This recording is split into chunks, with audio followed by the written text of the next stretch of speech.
2016 से उनके मंत्रिमंडल में सोशल जस्टिस एंड एम्पावरमेंट का MOS हूँ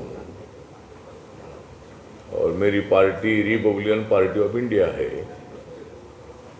जिस पार्टी की स्थापना डॉक्टर बाबा साहब अम्बेडकर जी ने की थी। और ये पार्टी सभी जाति धर्म के लोगों को social justice, economical justice, education justice देने के लिए काम करती है।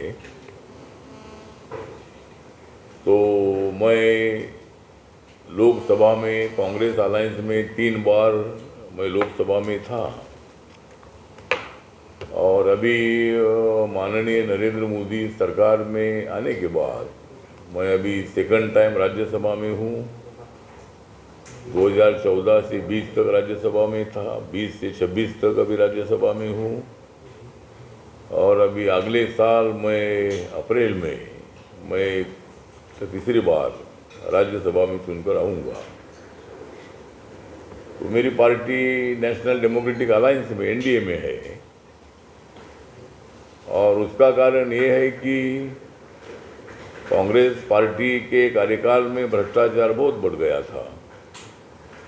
कांग्रेस पार्टी के कार्यकाल में खाली बातें होती थी लेकिन डेवलपमेंट नहीं होता था। कांग्रेस पार्टी को इजीली सत्ता मिलती थी और इसीलिए कांग्रेस पार्टी के जो भी नेता थे वो नेता सोचकर निर्णय नहीं लेते थे। लेकिन मैंने देखा है कि नरेंद्र मोदी जी सोचकर, थिंकिंग करके हर निर्णय लेते हैं और इसीलिए देश की इकोनॉमी आज माननीय मनमोहन सिंह जी के वक्त पर UPA के टाइम पर अपनी इकोनॉमी नंबर 10 पर थी, लेकिन 10 साल के बाद हमारी इकोनॉमी 4 नंबर पर आई और अभी 6 महीना पहले जापान 4 नंबर पर था, उनके जगह पर भारत का नाम आया है नंबर 4 पर। तो ये 4 में नंबर 1 पर अमेरिका है, नंबर 2 पर चाइना है, नंबर 3 पर जर्मनी है और 4 नंबर पर इंडिया का, भारत का नाम अभी मतलब इकोनॉमी में है। और मैं आपको बताना चाहता हूँ कि 1 साल भर के अंदर हम 3 नंबर पर पहुँचेंगे। तो ये भारत की इकोनॉमी अच्छी बढ़ रही है और मेक इन इंडिया का नारा, मेड इन इंडिया का नारा नरेंद्र मोदी जी ने दिया है। स्वदेशी को बहुत ही ज़्यादा कीमत देने का हमारी सरकार का प्रयत्न है। कोई भी चीज़ हम भारत के बाहर से नहीं लाएंगे, हर प्रोडक्ट हम यहाँ पर बनाएंगे और उस प्रोडक्ट से एम्प्लॉयमेंट भी बढ़ जाएगा, इकोनॉमी भी और भी अच्छी डेवलप हो जाएगी। और 10 सालों में हमने एक बड़ा काम मोदी सरकार ने किया है कि 25 करोड़ लोग गरीबी रेखा के ऊपर आए हैं।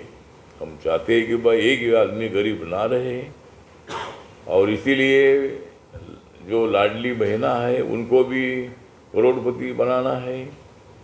जो दलित है, आदिवासी है या इकोनॉमिकली बैकवर्ड कम्युनिटी के जो लोग हैं, ऐसे लोगों को MSME है, खादी ग्रामोद्योग है, मेरे मंत्रालय का वेंचर कैपिटल फंड ये स्कीम है, ऐसे अनेक दूसरा मुद्रा योजना है। और आपको मैं आंकड़े दे दूँ कि नरेंद्र मोदी जी के कार्यकाल में जो 2014 में प्रधानमंत्री जन धन योजना शुरू हुई थी, तो पहले बैंक में अकाउंट उन लोगों को ही थे जो कॉरपोरेट जगत के लोग हैं या एम्प्लॉयज़ है या ऑफिसर्स हैं, ऐसे लोगों को ही बैंक में अकाउंट थे। आम आदमी को बैंक का दरवाज़ा भी मालूम नहीं था। लेकिन 2014 में नरेंद्र मोदी जी ने as a prime minister Jan Dhan योजना शुरू की और हर आदमी को बताया गया कि भाई आपने आपका अकाउंट बैंक में खोलना है। और 2014 से 25 तक मेरे पास आंकड़े हैं कि 56 करोड़ 85 लाख 24,000, 56 करोड़ 85 लाख 24,000 इतने लोगों के बैंक में अकाउंट खुले हैं। देश की आबादी 140 करोड़ है, लेकिन आधे लोगों ने अपने अकाउंट जो है ये अपने बैंक में खुलवाए हैं। और उड़ीसा का आंकड़ा देखें, उड़ीसा में 2 करोड़ 34 लाख 77,000, 2 करोड़ 34 लाख 77,000 इतने अकाउंट उड़ीसा में खुले हैं। प्रधानमंत्री मुद्रा योजना एक बनाई गई थी। बैंक वाले लोन नहीं देते थे, आम आदमी के लोगों को छोटा मोटा लोन धंधे के लिए मांगते थे, उनको लोन नहीं देते थे। लेकिन विदाउट गारंटी एक स्कीम बनाई गई और बैंक को आदेश दिया गया कि भाई हर आदमी को, जो भी हमारी माँ बहनें हैं या नौजवान हैं, उनको मुद्रा योजना का लोन देना है। और 50,000 से लेकर 10 लाख तक का लोन देने की स्कीम थी। लेकिन अभी स्कीम का दायरा बढ़ाकर 50 लाख से 20 लाख तक उसका दायरा किया है। और अभी तक मतलब मुद्रा योजना शुरू हुई थी 2015 में, और अभी तक 55 करोड़ 32 लाख 92,000 इतने लोगों को देश भर में मुद्रा योजना का लोन मिला है और उन्होंने अपना अपना धंधा शुरू किया है। और उड़ीसा में देखा जाए तो 3 करोड़ 50 लाख 39,000, 3 करोड़ 50 लाख 39,000 इतने लोगों को मुद्रा योजना का लोन मिला है। प्रधानमंत्री उज्ज्वला योजना जो गैस सिलेंडर की है, जिनके घर में गैस नहीं है, जो माँ बहनें चूल्हे पर अपना खाना बनाती थी, चूल्हे के धुएं जो उनके आके लाल बूंद हो जाती थी, तो मोदी जी ने गरीब लोगों को फ्री में गैस सिलेंडर देने का निर्णय लिया। ज़्यादा इसलिए हुआ है कि वहाँ एनडीए की सरकार आने वाली है और हमारी ज़्यादा सीटें जो है ये 2020 से ज़्यादा सीटें हमारी चुनकर आएगी। वहाँ लाडली बहनों के लिए, महिलाओं के लिए 10,000 रुपये नीतीश कुमार जी ने अनाउंस किए थे और नरेंद्र मोदी जी ने भी नया पैकेज दिया था। मैंने पहले भी बोला था आपको, इसीलिए ज़्यादा वोटिंग हुआ है और उसका फ़ायदा हमको होगा और वहाँ नीतीश कुमार जी मुख्यमंत्री बनेंगे, ऐसा हमें पूरा विश्वास है। सर अमित शाह बोल रहे कि 160 से ज़्यादा सीट लेके हम लोग सरकार बनाएंगे। अमित शाह बोल रहे थे एक बयान में कि हम लोग 160 से ज़्यादा सीट लेके सरकार बनाएंगे, तो आप कैसे देख रहे हैं? 160 हाँ ठीक है ना। जो अमित शाह जी ने बताया है कि भाई वहाँ 243 सीटें हैं, उसमें जो 160 सीटें हमारी आएगी, बाकी की सीटें तुम ले लो, ऐसा हमने लालू प्रसाद जी को बोला है। 160 सीट हमारी होगी, बाकी की सारी तुम्हारी होगी और कांग्रेस की वहाँ कुछ भी नहीं होगी। सर आभूषण वगैरह ये रेगुलेटर जो है इलेक्शन बिहार में, इसमें ज़्यादा वोटिंग हुआ है। तो नहीं ज़्यादा वोटिंग हुआ है तो भी परसेंटेज तो बढ़ा है ना। वोटिंग तो सबको करने का अधिकार है और 60% तो बिहार में हुआ। लेकिन आपको मालूम होगा कि जम्मू कश्मीर में 60% वोटिंग हुआ था। अभी जो विधानसभा में जब इलेक्शन हुआ था तो जम्मू कश्मीर में भी 60% वोटिंग हुआ था। सर आपकी मंत्रालय के तरफ से दिव्यांगों और ट्रांसजेंडर किन्नरों के लिए क्या क्या सुविधा किया जाता है, स्वास्थ्य और शिक्षा के बारे में? क्या बोल दिव्यांगसाठी आणि ट्रान्सजेंडरसाठी आपल्या मंत्रालयामध्ये काय नहीं, जो दिव्यांगजन और हमने बताया भाई दिव्यांगजनों के लिए बहुत सारी योजनाएं हैं। सुगम्य भारत योजना एक हमने शुरू की है और माननीय नरेंद्र मोदी जी प्रधानमंत्री बनने के बाद इनको डिसेबल कहना ठीक नहीं है। इनके पास एबिलिटी होती है, उनके पास ठीक बात वो शरीर से दिव्यांग हो सकता है लेकिन बुद्धि से दिव्यांग नहीं होता है। इसीलिए जिनका अंग दिव्य है, ऐसा दिव्यांग ऐसा नाम मोदी जी ने दिया है। और बहुत सारे लोगों को हमने साहित्य बांटा है। कम से कम 16 लाख से ज़्यादा लोगों को हमने दिव्यांगजनों को साहित्य बांटा है। सुगम्य भारत योजना के माध्यम से उनको फ़ायदा पहुंचता है। उनको 4% पहले आरक्षण, 3% आरक्षण था, नौकरियों में 4% हमने किया है। तो दिव्यांग जनों की तरफ हमारा बहुत बड़ा ध्यान है और सीनियर सिटीज़न के लिए भी बहुत सारी योजनाएं हैं। जो लोग सीनियर सिटीज़न हैं ऐसे लोगों को नौकरी देने के संबंध में हमने स्कीम बनाई है। उनको भी रिटायर होने के बाद भी मतलब उनको नौकरी मिलनी चाहिए जो करना चाहता है। तो ऐसे अनेक निर्णय हमारी सरकार ले रही है और उनको ज़्यादा से ज़्यादा मदद करने का हमारा प्रयत्न है। सर वोट चोरी के बारे में वोट चोरी के बारे में राहुल गांधी का बार बार आरोप को प्रधानमंत्री मोदी चुप क्यों रहे? नहीं, मोदी जी उनका 37 साल में ईवीएम नहीं था, अभी ईवीएम में चोरी हो रहा है। नहीं, मोदी जी चुप नहीं है। मतलब ईवीएम में एकाधी ईवीएम में जो कोई टेक्नीशियन है वो ऐसा दिखा दिए कि भाई यहाँ कुछ भी पंजा का बटन दबाएंगे तो कमल के पर जाता है, इसी तरह का कुछ एकाधी मशीन का बताते हैं। लेकिन मैं इतना ही बताना चाहता हूँ मशीन नरेंद्र मोदी जी ने नहीं लाई है। ये मशीन आई है कांग्रेस के कार्यकाल में मशीन आई है। और बैलेट पेपर पर आप लेना चाहते हैं तो आप इलेक्शन कमीशन को बोलो निर्णय ले लो। मतलब हमारा कुछ बैलेट पेपर से अगर हम चुनाव लेंगे तो और भी सीटें हमारी ज़्यादा चुनकर आएगी। लेकिन हमारा कुछ ये नहीं है कि भाई एकाधी मशीन जब तुमको ज़्यादा सीटें मिलती है तब मशीन ठीक होती है, जब हमको सीटें मिलती है तब मशीन खराब होता है। तो तुम्हारे जब सीटें ज़्यादा आती है तो चोरी होती नहीं है, जब हमारी सीट ज़्यादा आती है तो चोरी हो गया बोलते हैं। इसीलिए मुझे लगता है कि इस पर सभी लोगों ने बैठकर निर्णय लेना चाहिए। पहले यहाँ बैलेट पेपर पर ही चुनाव होता था लेकिन उसके लिए बहुत टाइम लगता था काउंटिंग के लिए। इसीलिए कुछ देशों में मतलब मशीन थी और ये मशीन कांग्रेस ने लाई है। तो वोट चोरी के बारे में चोरी नहीं होना चाहिए, इस पर इलेक्शन कमीशन जरूर ध्यान देगा। और जो पारदर्शिता जो है इलेक्शन में होनी चाहिए, वह हर आदमी को वोटिंग करने का अधिकार है और उसको बजाने का अधिकार है वो, तो उसको अधिकार मिलना चाहिए। लेकिन बोगस वोटिंग नहीं होना चाहिए, एक एड्रेस पर ज़्यादा वो लोगों का नाम नहीं होना चाहिए। ऐसे नाम अगर है तो उसको निकालना चाहिए और एक आदमी ने एक जगह पर ही वोटिंग करना चाहिए। और वो दो जगह पर करता है तो ये अच्छी बात नहीं है।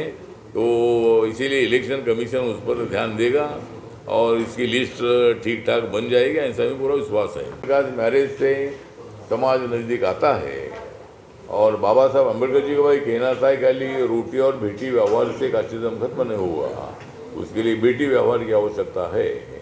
और इसी तरह समाज एक साथ आ रहा है, नज़दीक आ रहा है और बहुत सारे लोग जाति व्यवस्था को भूलकर मतलब संविधान को मानकर एक दूसरे के साथ मित्रत्व कर रहे हैं।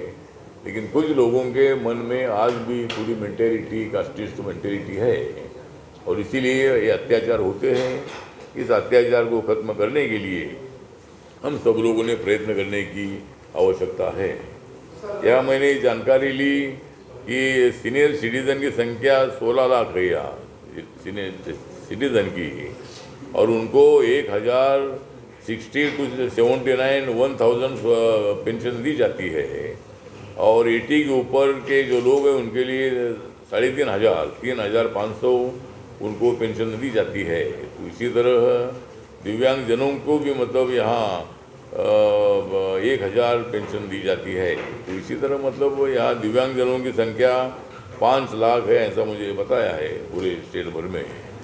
तो दिव्यांग जनों के लिए अभी जो सेंसस होगा तो नया जो अभी 2021 का सेंसस है, तो नरेंद्र मोदी जी का मैं आभार व्यक्त करता हूँ कि नरेंद्र मोदी जी के सरकार ने जाति के आधार पर सेंसस करने का निर्णय लिया है। हर जाति के आधार पर सेंसस होगा और 21 के मुताबिक ये सेंसस होगा। और मैंने सेंसस कमीशन से जानकारी ली है कि कब ये चालू होगा, तो अगले साल में 27 में मतलब सेंसस चालू होगा और उसमें हर जाति का परसेंटेज कितना है, जो ब्राह्मण कितने हैं, क्षत्रिय में जातियाँ वो हर जाति का कितना है, वैश्य में जो जातियाँ उनमें कितना है, दलित में जातियाँ उसमें कितना परसेंटेज है, ट्राइबल में कितनी जातियाँ उनका कितना परसेंटेज है। तो हर जाति का परसेंटेज अभी मालूम होगा और जाति के आधार पर के जनगणना से ये फायदा होगा ये राहुल गांधी तो बोलते हैं कि भाई जनगणना ओबीसी की होनी चाहिए, ओबीसी होनी चाहिए, लेकिन राहुल गांधी की सरकार थी तब उन्होंने ऐसा नहीं किया था। तब उनके ध्यान में नहीं आया था कि भाई सेंसस जाति के आधार पर करना चाहिए। आज वो बड़ी बड़ी बातें करते हैं और सेंसस होना चाहिए इसी तरह की मांग पहले करते थे, लेकिन सरकार ने, मोदी सरकार ने ओबीसी की सेंसस की ज़्यादा मांग होती रही थी। लेकिन मैंने बहुत बार मांग किया था कि जाति के आधार पर जनगणना होनी चाहिए, उससे जातिवाद बढ़ेगा ऐसा बिल्कुल नहीं है।